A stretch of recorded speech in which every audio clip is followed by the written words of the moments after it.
Bienvenue sur Luds, le podcast lithothérapie et énergie positive. Je suis Ludivine et je vous partage ici tous les outils et les informations dont vous avez besoin pour mieux connaître les pierres et mieux apprivoiser leurs énergies. On parlera donc beaucoup de cristaux, mais pas que.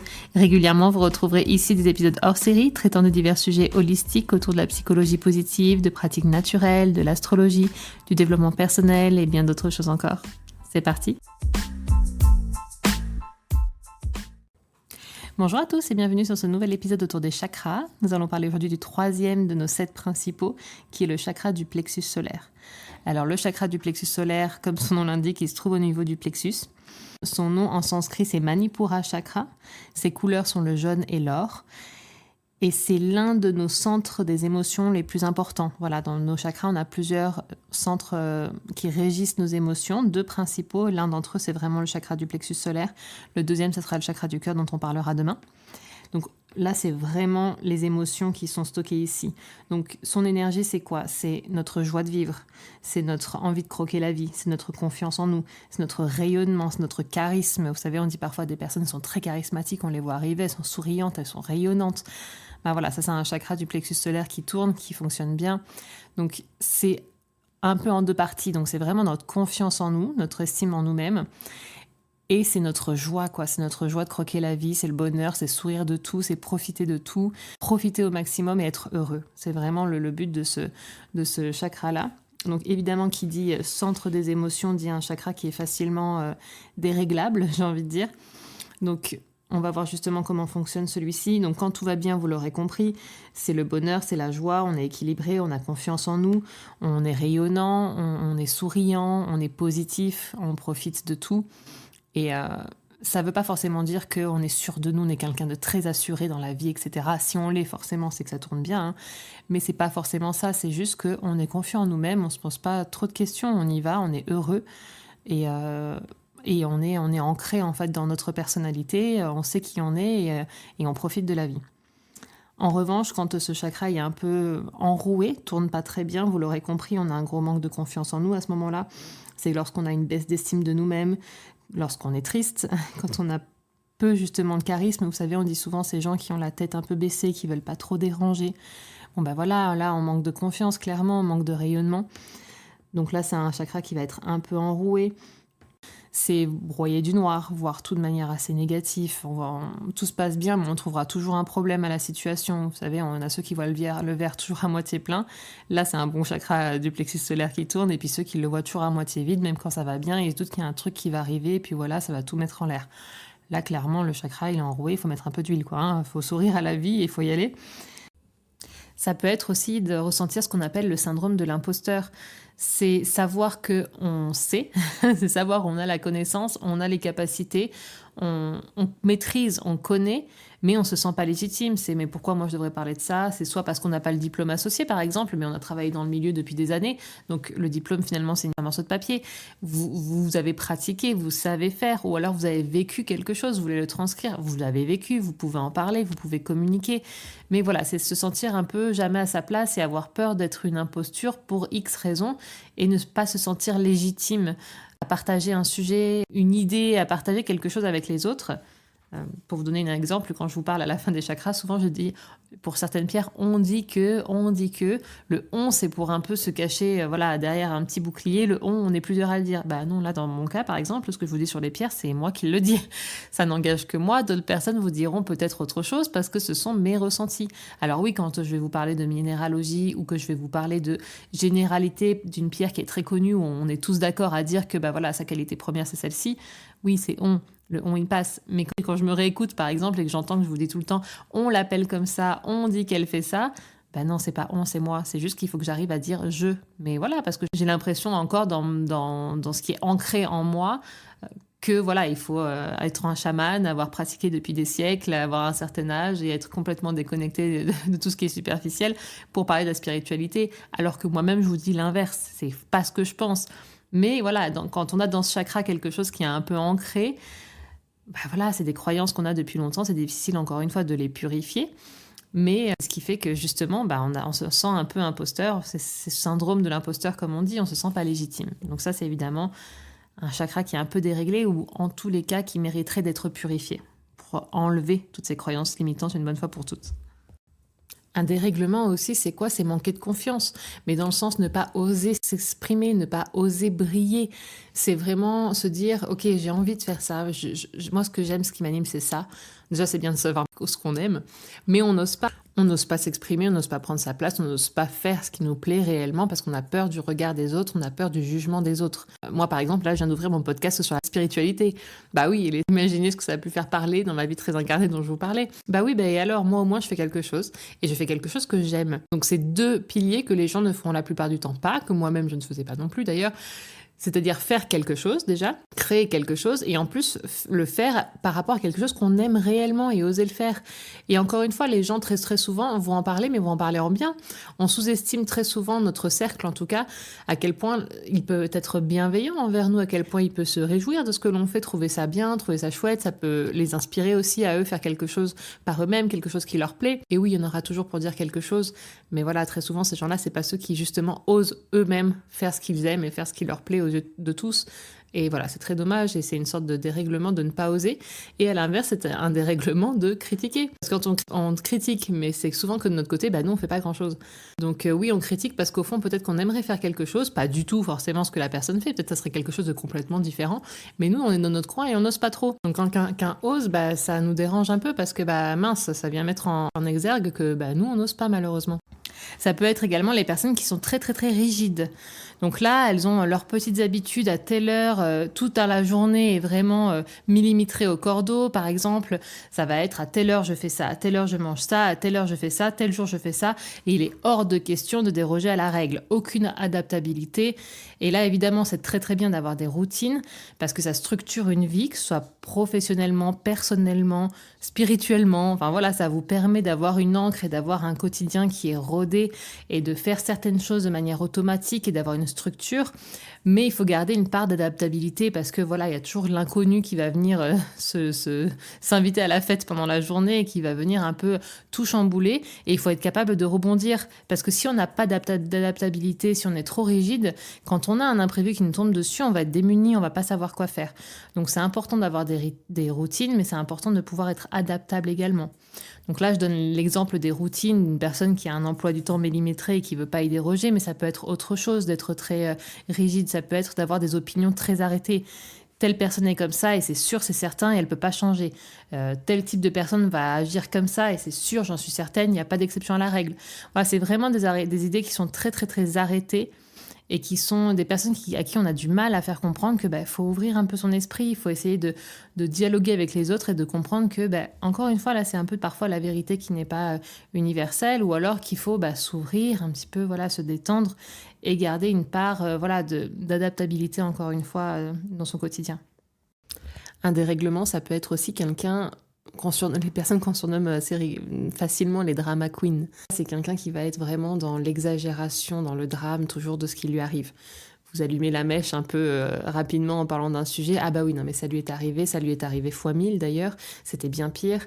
Et voilà, elle ramène un peu tout à elle de manière dramatique. Voilà, il y a des personnes qui ramènent facilement tout à elle parce que c'est un système de communication qui n'est pas forcément très très adapté sans s'en rendre compte, mais on a tous fait ça au moins une fois, de ramener un peu les conversations à nous parce que ça nous fait penser à notre vécu, c'est normal. Mais les drama queens, forcément, j'utilise ce terme-là, mais c'est pas forcément que des drama queens, c'est des personnes qui vraiment vont automatiquement ramener le sujet à elles, mais de manière dramatique et amplifiée. C'est-à-dire que, est-ce qu'elles ont vraiment vécu aussi mal la situation ? Ça se trouve non, mais à ce moment-là, quand elles vous le racontent, leur prisme, il est démultiplié. Et voilà, elle, c'est le drame, ça lui est arrivé tant de fois, c'était si horrible. Et elles en oublient même la réalité de comment ça s'est passé. Même si c'est leur propre réalité, elles en oublient ça parce qu'elles le démultiplient, parce que voilà, elles ont besoin d'étendre leur vécu, d'étendre leur drame. Donc encore une fois, quelqu'un qui raconte ses problèmes, quelqu'un qui ramène des sujets assez facilement à soi sans faire attention, c'est pas un dérèglement. Mais voilà, les personnes qui en revanche sont toujours dans le drame, dans l'exagération constante, là par contre voilà, c'est un petit dérèglement de ce qui se trouve dans ce chakra. Donc quand c'est enroué, que ça va pas, c'est ça. À l'inverse, quand c'est trop sursollicité et que ça tourne beaucoup trop vite, je pense que vous avez l'image déjà, c'est quelqu'un qui va avoir un peu la grosse tête, qui va vouloir en montrer plus que de raison, qui va un peu... voilà, vouloir se mettre en avant, moi je, lui c'est l'inverse, tout de suite il va prendre le micro quand il faut parler, alors moi, on lui raconte quelque chose, ah oui mais moi, voilà, qui veut se mettre en avant, qui veut. Parfois, hein, comme souvent dans ce genre de situation, ça dénote l'effet inverse à l'intérieur. C'est quelqu'un très souvent qui manque beaucoup de confiance en lui, mais il veut combler par en faire beaucoup trop. Faire beaucoup trop, montrer beaucoup trop. C'est quelqu'un qui est vraiment assuré, encore une fois, et qui se met en avant parce qu'il est sûr de lui. On n'a pas l'impression qu'il en fait trop. C'est quelqu'un qu'on admire, il est sûr de lui, il a un charisme, il a une aura, et ça fonctionne parce que on sent qu'il y a les bases. Au fond, il y a vraiment une confiance. Quand on a l'impression que quelqu'un en fait trop, c'est l'inverse. C'est quand on voit qu'il veut en mettre trop en avant, mais qu'on sent très bien qu'au fond, il n'y a pas la base. C'est quelqu'un qui n'a pas confiance, qui n'a pas les fondements de ce qu'il raconte et de ce qu'il veut mettre en avant, mais il veut combler ça en montrant trop, beaucoup trop. Donc là, c'est un chakra qui va beaucoup, évidemment, aller trop vite et qui est déréglé dans l'autre sens du terme. Un autre déséquilibre ici, ça peut être les personnes qui pensent avoir absolument toujours raison. Mais toujours raison, c'est-à-dire que leur vérité est une vérité universelle, elles n'imaginent pas une seconde que chacun voit la vie à travers son prisme et à travers son vécu, ses propres expériences. Elles pensent réellement avoir raison et elles doivent vous faire comprendre qu'elles ont raison. Donc voilà, là c'est un chakra qui est déréglé. Vous savez, confronter ses opinions, c'est très sain et c'est toujours très bien, ça fait avancer les consciences, ça fait avancer les points de vue, mais parfois on sent très bien avec certaines personnes c'est pas la peine quoi. C'est elles qui ont raison. Elles veulent même pas rentrer en débat, elles veulent simplement essayer d'être certaines de vous avoir convaincu que c'était leur vérité qui était la seule et unique. Là évidemment c'est un dérèglement, on peut pas faire grand chose. C'est encore une fois un dérèglement mais dans une confiance qui est surdémultipliée en fait. On veut en montrer, on veut dire aux autres à quel point on est sûr de nous, on veut le montrer. Donc peut-être qu'on l'a pas du tout été à une certaine période et là on a l'impression d'avoir gagné un peu des galons, d'avoir gagné en confiance et du coup on veut expliquer à tout le monde que c'est nous qui avons raison quoi. Donc voilà, là vous l'aurez compris, c'est un chakra qui est déréglé. Donc voilà pour ce chakra, donc vous l'aurez compris, il est très important, c'est un chakra qui est quand même assez puissant parce que c'est un peu comme le chakra racine, on disait que au cours ne serait-ce que d'une journée, on peut dérégler le chakra parce qu'il y a toujours un moment où on a une crainte, on a peur, on est en insécurité, enfin voilà. Là, c'est un peu pareil, c'est un centre émotionnel, donc tout de suite, on peut avoir même si on est confiant en nous, tout va bien, d'un coup, bim, quelqu'un arrive, nous fait une réflexion, ou alors hop, il se passe un truc, la confiance, elle en prend un coup. On peut vite se dire, mince, qu'est-ce que j'ai fait, ou mince, non, ça va pas. Ou alors tout va bien, et puis on reçoit une mauvaise nouvelle, là, évidemment, la positivité va en prendre un coup, on va être un peu triste. Donc voilà, venir rééquilibrer et apporter de la joie de toute façon dans notre quotidien, c'est toujours bien, hein, ça sera jamais de trop. Donc c'est un peu comme le chakra racine, encore une fois, on perd pas grand-chose à essayer de rééquilibrer, d'apporter un peu de joie par différents outils, dont certaines pierres, avec ce chakra du plexus solaire, parce que voilà, apporter de la joie, de la confiance et du rayonnement, ça fait pas de mal. Parler justement des meilleures pierres pour ce chakra, on l'a dit au tout début, les couleurs sont jaune et or, donc toutes les pierres de ces couleurs-là, c'est super. Après, elles vont apporter des choses différentes, on va en parler de quelques-unes d'entre elles juste après. Tout d'abord, je voulais vous dire aussi les organes auxquels se rattache ce chakra, il se rattache à tout ce qui est digestif. L'estomac, les intestins, etc. Encore une fois, c'est très parlant. Quand on dit qu'on a le ventre noué, on n'a pas faim parce que ça va pas, on est hyper stressé, ou alors justement ça va pas, on veut manger, ou alors on a des maux de ventre, on est vraiment déréglé, ça va pas. Quand on a des gros coups émotionnels, des grosses situations qui dérèglent, ça arrive très souvent que justement au niveau des intestins, bim, c'est complètement déréglé. Hein. Le nombre de personnes à qui on dit, oui, ça va pas tes intestins, t'es pas bien, t'as tel ou tel problème, oui, mais t'es pas un peu stressé au travail, t'es pas un peu stressé là, les médecins même nous le demandent. Donc eux, ils nous le demandent de manière très, très cartésienne. Mais voilà, encore une fois, ça dénote de l'énergie de ce plexus-là est complètement déréglée. Et sur le plan physique, pour le coup, ça se ressent. Et ça se ressent au niveau de ces organes-là. Maintenant, au niveau des pierres. Donc vous vous rappelez, on a dit purifier, rééquilibrer et aligner les chakras. C'est ce qu'on aime faire. Pour le chakra du plexus solaire, en général, il y a tout qui fonctionne assez bien aussi. Les pierres que vous allez pouvoir utiliser vont avoir une action sur les 3. Ce qui est idéal, c'est une citrine. La citrine, elle est formidable parce que la citrine, c'est la joie de vivre, c'est le rayonnement, c'est le bonheur, tout simplement. Donc la citrine, elle est parfaite pour ce plexus solaire, notamment pour le purifier. Après, pour le réaligner, pareil, la citrine va fonctionner très bien, la calcite jaune va fonctionner très très bien aussi. La pierre de soleil, ça va être magnifique parce que la pierre de soleil, elle va vraiment apporter la chaleur qu'il faut à ce chakra-là, la joie de vivre, le bonheur, le rayonnement. Vraiment, la pierre de soleil, elle est formidable pour ce chakra. Une autre pierre qui est aussi très intéressante pour ce chakra, c'est l'aventurine jaune ou la fluorite jaune aussi. C'est vraiment 2 pierres. L'aventurine jaune, c'est un peu plus difficile à trouver.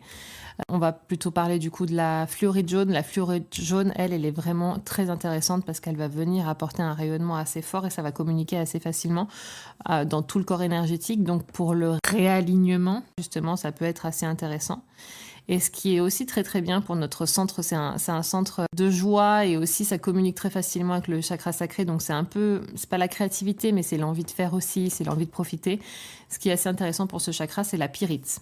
Donc la pyrite, pour ceux qui ont écouté déjà les podcasts précédents sur les chakras, je vous ai parlé au tout début des pierres qui pouvaient avoir une couleur externe qui n'est pas la couleur de ce qu'on appelle leur trait, qui est leur couleur intrinsèque. Il y a une technique pour voir ça, on verra ensemble dans un podcast dédié, qui est une couleur différente et du coup la pierre va se rattacher à 2 chakras. Sa couleur en fait extérieure va la rattacher à un chakra et la couleur interne va la rattacher à un autre. C'est le cas de la pyrite. D'accord, la pyrite, elle va se rattacher au chakra du plexus solaire parce qu'elle est or. La pyrite, pour ceux qui la connaissent, on la surnomme l'or des fous parce qu'il y a une époque où les gens qui cherchaient de l'or trouvaient cette pierre, elle est très lourde, donc ils étaient hyper heureux, ils avaient l'impression d'avoir trouvé de l'or tellement on dirait de l'or et en fait c'était de la pyrite. Donc ils devenaient fous, on peut comprendre. Donc la pyrite, c'est de l'or physiquement, on dirait vraiment de l'or, c'est magnifique, elle se connecte direct ici au plexus solaire, mais elle va aussi se connecter au chakra racine. Donc elle est assez intéressante parce que la pyrite, elle va vraiment essayer d'ancrer tout en profitant, tout en ouvrant la joie de vivre. Quand on veut réaligner un peu tous ces chakras du bas, les 3 qu'on a déjà vus, le sacré, le plexus et le racine tout en bas, à ce moment-là, celle-ci, elle est assez bien parce qu'elle communique plutôt bien avec les 3. Donc elle va nous faire garder les pieds sur terre et en même temps, elle va quand même ouvrir notre joie, notre positivité, sans devenir un bisounours, bien évidemment. Donc justement, elle est assez intéressante dans ce sens-là. Et surtout que la pyrite, c'est une pierre qui ouvre la créativité. Donc ça ouvre vraiment notre imagination quand on a besoin de joie de vivre et qu'on a besoin de créer des choses, qu'on a besoin vraiment d'être inventif et d'avoir des nouveaux projets, d'être dans la création et la joie et l'engouement et la positivité. La pyrite, elle est vraiment très très bien pour ça.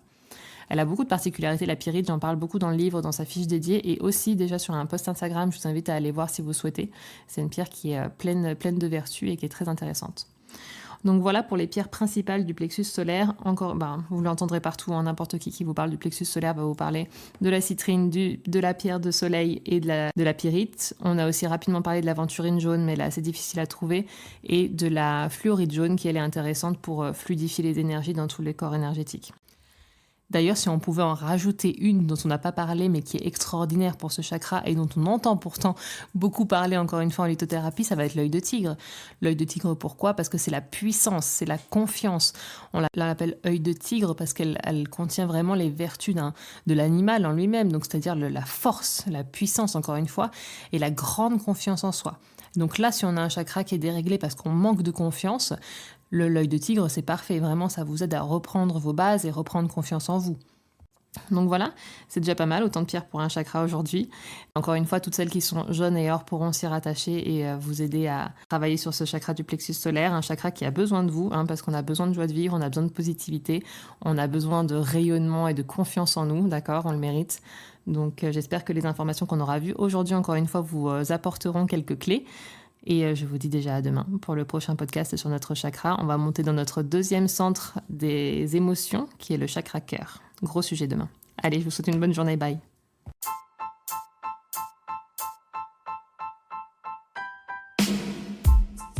Après chaque épisode ou de manière générale, n'hésitez pas à laisser un commentaire avec vos avis, vos retours, vos questions et éventuellement les sujets que vous aimeriez que nous traitions ensemble. N'hésitez pas également à mettre la note de votre choix sur la plateforme d'écoute que vous utilisez afin de faire connaître ce podcast.